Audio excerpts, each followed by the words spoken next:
Welcome back to The Porcupine Presents, where the past still whispers in our ears, sometimes with an ominous British accent. Tonight, we step into the shadowy corridors of Scotland Yard's Black Museum, a real collection of crime memorabilia housed in London and once narrated for radio by none other than Orson Welles. Our case file, the Hammerhead. It begins with a simple tool, a hammerhead without its handle. But in the wrong hands, even this mute lump of metal can become a key witness, or the murder weapon itself. As Welles guides us through the grim display, you'll hear a tale of quiet desperation, greed, and the strange ways guilt finds its mark. So dim the lights, lock the doors, and let's open another drawer in the Black Museum. Stick around after the broadcast for our commentary, where we'll talk about the real history of Scotland Yard's collection, why this series is Catna for true crime fans, and how Welles managed to make everything sound like it was 10 minutes to midnight. This is Orson Welles, speaking from London.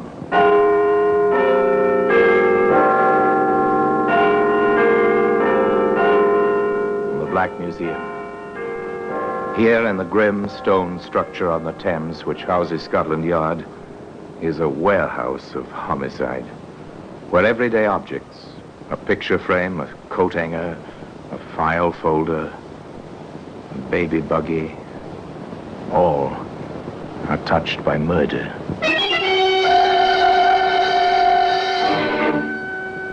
Now here's a hammerhead, made of cast steel, well-shaped, extremely familiar, the front end blunt, solid, designed for driving nails, the clawed prongs at the rear for pulling nails. Very practical, very, very, very familiar.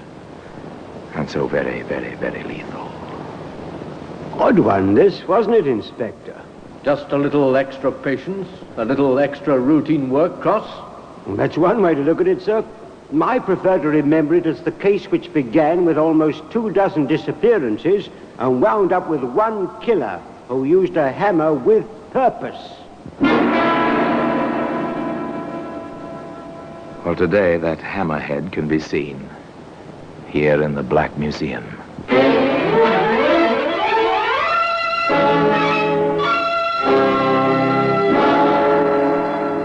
From the annals of the Criminal Investigation Department of the London Police, we bring you the dramatic stories of the crimes recorded by the objects in Scotland Yard's Gallery of Death, the Black Museum.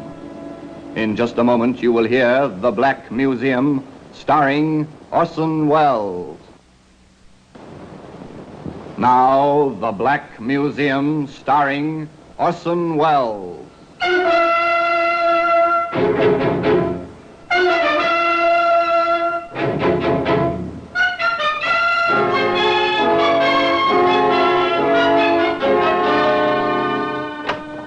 Well, here we are in the Black Museum, Scotland Yard's Museum of Murder. Beyond these walls, the Thames seethes with a commerce which is life to London. Within these walls, where some of the river's dampness exudes from vaulted stone, there is quiet, very sinister quiet, the kind of silence which inevitably surrounds objects touched by horror and fear. Yes, here lies death. Behind glass doors, peaceful, inanimate objects on deal tables. The authorities have provided suitable identification in labels and neatly lettered cards. The motives, actions, and the reasons why these objects rest here now were all provided by murderers. Here's a calendar, the usual 12-page printed piece with a picture of a pretty girl to decorate it. The holidays are marked as usual in red. One other day is marked as well, the day and date of a murder. Strangely, that red circle led to capture and conviction, of course, to execution. Here we are. Here's the hammerhead I told you about. It's an efficient tool. It's hammerhead, type used by generations of carpenters, by millions everywhere for work around the house. Hardly a home is without one. And one would expect that a story involving such a tool would begin in somebody's home. On the contrary, this tale begins in the direct antithesis to a home. It begins in a London railroad station. Let me have my bag, will you? Yes, sir. Your check, please. Right you are. Thank you, sir. Here it is, sir. Hey, that's not my bag. Mine's a Gladstone. I'm sorry, sir. Just let me see the checks. What's wrong? Are you sick? No, sir. It's just my hand. You cut yourself? That's blood. Yes, I know. But it's not a cut, sir. It's from the bag. Well, open it, man. Don't stand there. Yes, sir. It doesn't seem like much of a lock on it, sir. Oh. What does one do now, sir? When you find part of a body in a valise, you call the police, of course. What else? Yes, please wait. Yes, I'll call them. Yes, call the police. Start the wheels moving, the wheels of police routine, which grind slowly but inevitably toward discovery. In this particular situation, the call led eventually to the office of Inspector Church at the yard. Information cross. The contents of that valise at Charing Cross belong to a torso found in Brighton. Another one in Brighton, sir? Number 23. 23 girls missing. Just unreported. Photos available, sir? In most cases. Here's the assembled composite of the latest. Pretty little thing to wind up so widely separated as London and Brighton. Here's the setup for now. I'm assigning a man individually to each case. Identify any found bodies, trace the known missing. I'm taking Daisy Baker myself. You'll take over here, and all the information will channel through you. Very well, sir. Why the Baker girl for yourself, sir? Oh, she is, or was, the common-law wife of Jamie Marsden. That one. Remember him? Oh, picked him up in his first conviction myself. Rather a long record, hasn't he, sir? All petty crimes, short sentences. In any case, the Baker woman's been reported missing by her sister. It might be worth a trip to see the sister. Her name is Crandall, Ruth Crandall. Before I drop in Marsden, I think I'll visit the lady. A routine call to inquire the reasons for a woman's worry about her missing sister. Inspector Church found Ruth Crandall at home. So, when I planned to go down to stay with Daisy, well, to see her anyway, and the wire came, well, you see how it is, Inspector. May I see the wire, Mrs. Crandall? Yes, I have it just here, in the desk. Yes, here it is. I see. Going abroad. Good job. Sail Sunday. Will write. It doesn't tell us very much, does it? Well, I tried to call. Her husband, well, he wasn't very cooperative. He said she'd upped and packed her things and told him she was bound for Paris for a dancing job. Oh, Miss Baker is a dancer? That's how it was she was living in Brighton. She was in some show down there. And you feel something is wrong? Definitely. I don't know exactly why, but... Well, you see, the wire doesn't even say love.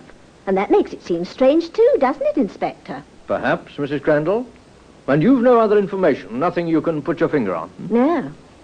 Except, of course, that I haven't heard from Daisy since the wire came.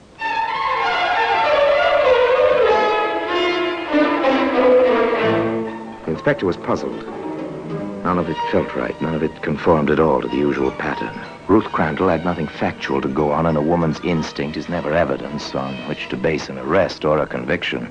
Still, the inspector took the train to Brighton and called on Jamie Marsden at 35 Park Row.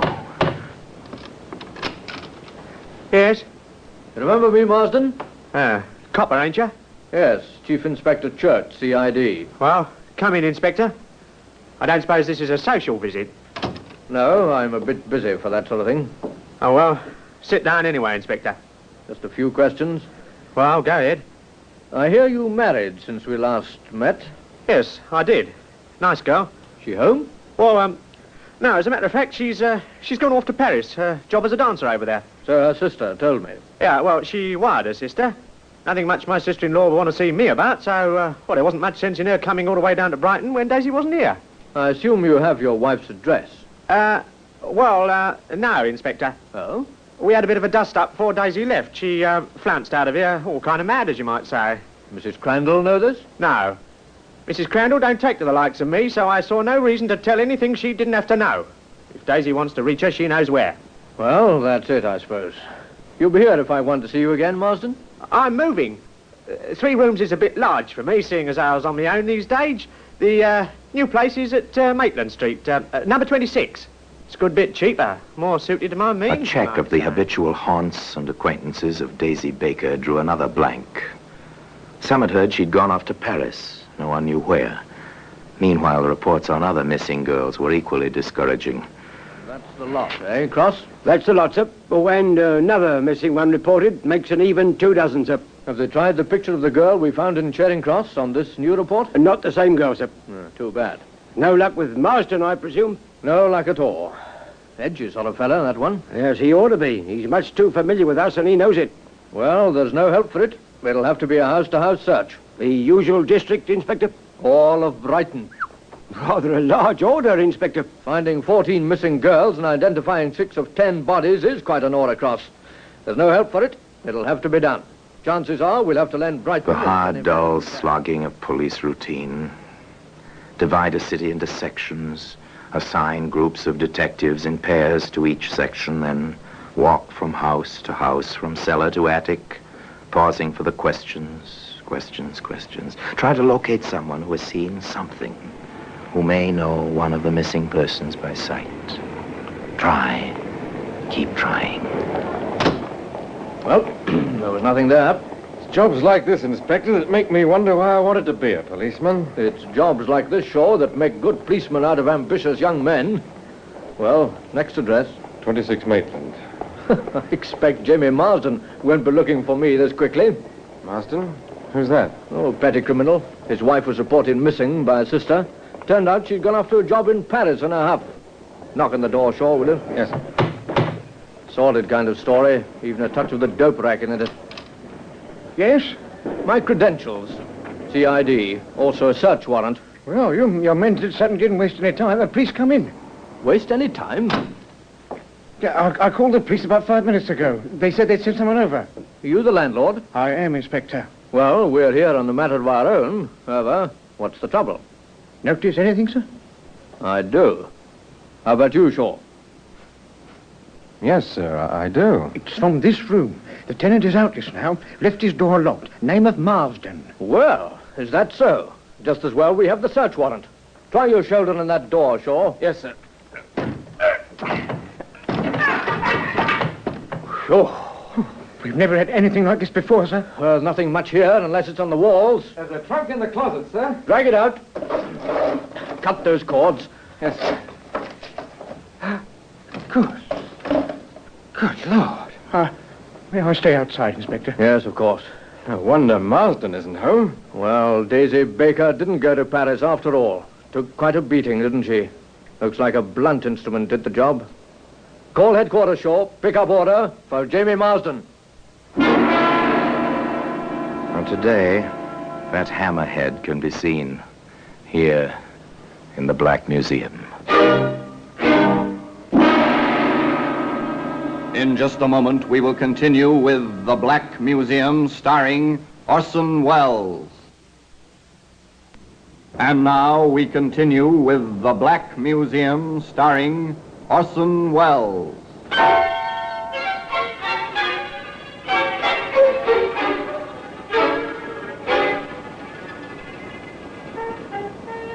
The wires were alive with a search for Jamie Marsden. Somewhere in England, the little petty thief was hiding. And sometime he would be found. According to Chief Inspector Church, The man almost undoubtedly killed Daisy Baker. And there's no question that he had her body in that trunk, moving it with him. an inquiry into the whereabouts of missing girls had blossomed into a full hunt for a murderer. The premises at 26 Maitland Street, Brighton, were given a thorough going over. Detective Shaw reported, Nothing, sir. Not a trace of anything except that trunk and the body. to which Inspector Church replied, Very well. Now give the same treatment to 35 Park Row. There, the young detective reported, In the backyard, sir, in a pile of junk, we found a hammerhead. It's been given to pathology, Inspector. There are stains on it. They might be blood, sir. and as Inspector Church said to his deputy, Inspector Cross, some 48 hours later, Pathology report, Cross. That hammerhead did the job. The stains of blood and the type conform. Good enough, sir. Not quite. Good enough. The handle is gone. There's no proof who used the hammer. And pathology also reports that the autopsy shows enough morphine in the Baker woman's body to establish unconsciousness before death, if not death itself. Any record of dope handling in Marsden dossier, sir? Nope. We haven't been able to tie him into that yet. Well, we'll see after we find the gentleman in question. Meanwhile, have them get me Brighton on the wire. I have a routine job for Detective Shaw. Too many loose ends in this one. The call was made to Detective Shaw in Brighton. Armed with a postcard, a file number, and a hand-lettered menu, Detective Shaw invaded a certain telegraph office in Brighton. Yes, I'm always glad to cooperate with the police, sir. Can you find me the original of this wire? I think so, sir. Just a moment, please. This is it, I assume, sir. It has the same file number. Yes, that's it. Going abroad, good job. Thank you very much. Now, if you'll just let me compare the writing on the blank with these samples I have with me. Detective Shaw noted his comparisons and went to the telephone. A few moments later, he put a call through to Inspector Church at the yard. Go ahead, Shaw. What have you got? They had the original, sir. I compared it with the postcard with the Baker woman's writing on it. I'm no expert, sir, but it's obvious the two writings are absolutely different. That's that, then. I had a specimen of Marsden's writing, too, sir. Where did you get that? From a restaurant where the man worked for a while as a waiter. The menus there are handwritten. It was part of his job to write them out. Good man. There's no question about it, sir. Marsden wrote that wire and signed the Baker woman's name to it.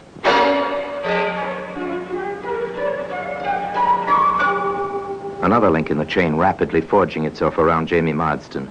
But still, no Jamie Marsden. Every policeman in England's carrying the man's picture and descriptions up. How long is it going to take to bring the picture and the man together? Not too long, Inspector. In fact, within 24 hours.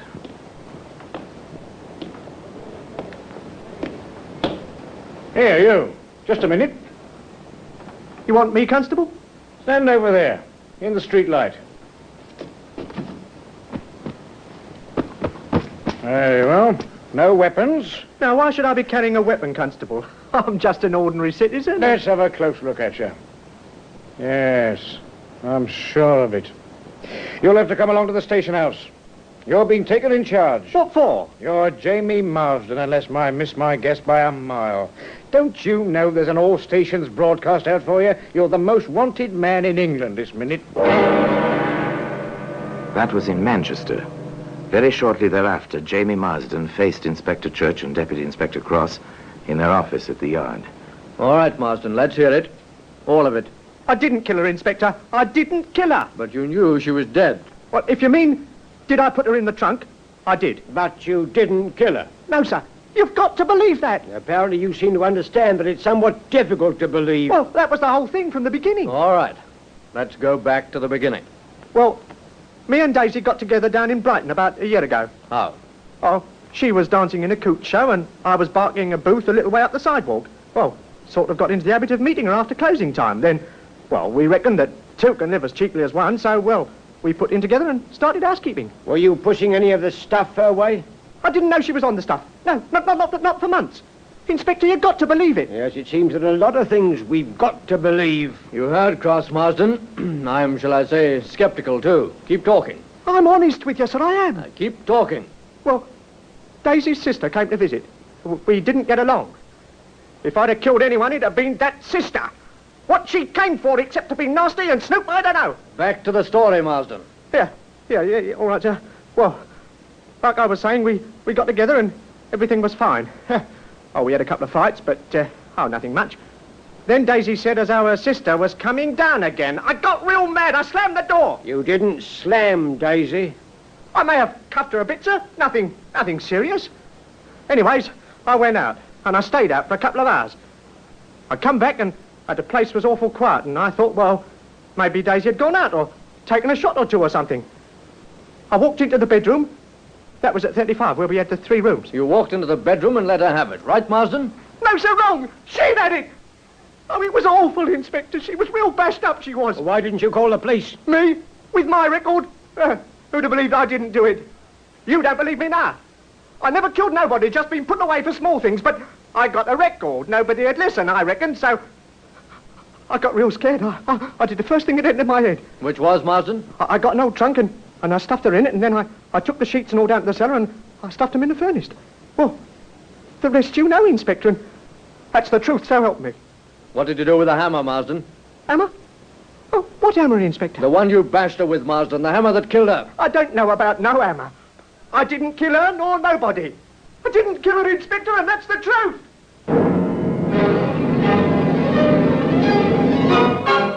They worked on Jamie Marsden for 3 days. They tried every trick, every question they could think of, but no one could shake his denial. Jamie Marsden insisted he had not killed Daisy Baker, and that was that. Weary and exhausted, Chief Inspector Church faced his deputy. You know, Cross, I am almost beginning to believe Marsden myself. If he did kill her, it's completely out of the pattern. His kind of criminal almost never kills. I know, but somebody killed her. Even granting Marsden's story, somebody killed her. Well, then, where do we go from here, sir? Where would you doubt there were or had been other men in this woman's life? Have you any doubt about it, sir? Do you suppose the sister would have any ideas? Well, it's a place to start in any case. Check. Then let's get on with it, Cross, and ask the Brighton police to work in that angle. The sister, Ruth Crandall, place to start on a new angle at any rate. The 2 CID men paid their second visit to Mrs. Crandall. I suppose, Inspector, you've come to ask me to testify at Marsden's trial. Nasty little man. As a matter of fact, we haven't. We don't have enough evidence yet to send Marsden to trial. We're booked on suspicion, that's all. Not enough evidence? Oh, it hardly seems possible. The papers were full of it. The newspapers aren't the police, ma'am. Of course not, Mr. Cross. But after all, he did keep my sister's body with him. He did run away. I know, Mrs. Crandall, but there's been no weapon that relates to Marsden. No weapon? The hammer's head? Well, after all, that's a weapon. Did you say a Mrs. hammer man? Crandall, we came here to ask you about another man in your sister's life. Have you any ideas? I know this much, Inspector, that my sister was no better than her reputation. Heaven knows I tried. All my life I tried. When my husband died, I offered her a home even. No, she persisted in the disgraceful kind of life she was leading. She even boasted to me once that she liked it. As for knowing the kind of men she went around with, really, Inspector, you've seen how I live. How would I know anything about things like that? I see. Well, Mrs. Crandall, if you think of anything which may be of help, we'll appreciate your letting us know. 2 men with a purpose left the neat suburban residence of Daisy Baker's sister. Shortly after their return to Scotland Yard, the teletypes, the telephones were all busy. Reports were swift in coming in. Here's word from the hardware store, sir. A hammer was bought. The janitor at 35 Park Road did see someone that day. They found a taxi driver in Brighton who remembers. One of the neighbors places the date exactly. Says she remembers the house was empty because a little boy was ill and she wanted to borrow something. Here's the final touch. Local bus driver remembers the trip from out there to the railroad station. The final touch. And once again, 2 men from the CID went visiting. We've traced your movements all that day, Mrs. Crandall. Your neighbor remembers your house was shut up. The bus driver remembers how you asked if you'd reach the station on time. A taxi driver in Brighton remembers taking you to 35 Park Road. The janitor saw you there. And the hardware dealer right round the corner from here has a record of his sale of a hammer. To you. You shouldn't have mentioned that hammer, Mrs. Crandall. We never told the newspapers about finding it in the backyard at Brighton. I was right. She wasn't fit to live. Everyone pitied me on account of my sister. They looked down on me. I never felt better in my life than when I hit her, and then broke the handle off the hammer and burned it in that furnace at that awful house. If only I'd been a little more careful. Then you'd have to have tried that Marsden fellow. You'd have to have hung him. Perhaps. Now then, Mrs. Crandall, are you ready to come quietly? And today, that hammerhead can be seen here in the Black Museum. Orson Welles will be back with you in just a moment. Now here in person is Orson Welles. In due course, Henrietta Crandall paid the usual penalty for premeditated homicide. The purchase of the hammer was sufficient evidence of the intent to kill. As for Jamie Marsden, product of the London slums of bad company and evil ways, Jamie went free. But not for long. 6 months had barely passed before Marsden was picked up for possession of a deadly weapon and sentenced to serve 90 days for simple theft. And as for the hammerhead, well, here it is, in its usual place, in the Black Museum. So until next time, till another story about this same place, I remain as always, obediently yours.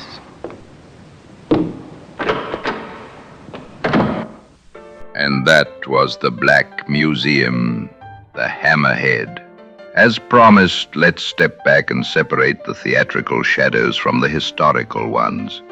The real Black Museum, officially the Crime Museum, has been part of Scotland Yard since the late 19th century, and while it's not generally open to the public, it holds hundreds of grim artifacts from actual cases.